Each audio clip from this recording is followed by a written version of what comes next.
51 సంవత్సరాలుగా యాదగిరిగుట్ట లక్ష్మీ నరసింహుని సేవకులుగా ఉన్నారు. ఆ అనుభవాలేంటి? అనుభవాలు అనిర్వచనీయాలు. అర్ధ శతాబ్దం అనుభవాలు అనంతంగా ఉన్నాయి. ఏదో నా పూర్వజన్మ సుకృతం వల్ల యాదాద్రి క్షేత్రానికి రావడం జరిగింది.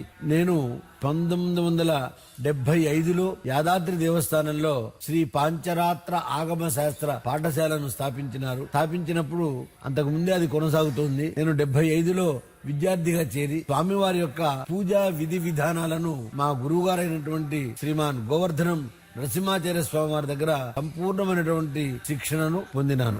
ఆనాడు స్వామివారి సేవా కైంకర్యాలలో పరిచారకుడిగా గంట కొట్టడం, స్వామివారి అభిషేకానికి తీర్థ బిందెలు తేవటము, ఆ తర్వాత పుష్కరం నుంచి ఆరాధనకై బిందె తీర్థాలు తేవటం, దేవుణ్ణి వస్త్రాలతో అలంకరించటం, ఆ తర్వాత వచ్చిన మంత్రములన్నింటినీ కూడా అక్కడ గురువు గారికి ఒప్పజెప్పటం, వారు పాఠము చెప్పటం, ఇట్లాంటి శిక్షణను పొంది ఉన్నాను. ఆ యొక్క పుణ్యమే విశేషించి స్వామివారు నన్ను అర్చకుడిగా 1979 డిసెంబర్ 13వ తారీఖు నాడు అర్చకుడిగా నన్ను నియామకం చేసుకున్నారు. ఆనాటి నుండి నేటి వరకు నేను యాదాద్రి క్షేత్రంలోనే ఉండి స్వామివారి యొక్క అంచెలంచెలుగా అర్చకుడి నుంచి ప్రధాన అర్చకుడి వరకు కూడా ఎదిగి స్వామివారి కైంకర్యాలన్నీ కూడా సంతృప్తికరంగా చేసుకుని అటు పెరుమాళ్ల చేత, పెద్దల చేత, పిన్నల చేత, ప్రజాధినేతల ద్వారా, ప్రభుత్వాధికారుల ద్వారా అనేక మన్ననలు పొంది సంతృప్తికరమైనటువంటి జీవితాన్ని పొంది విశ్రాంతి జీవితం భగవత్ సేవలోనే గడుపుతున్నానండి.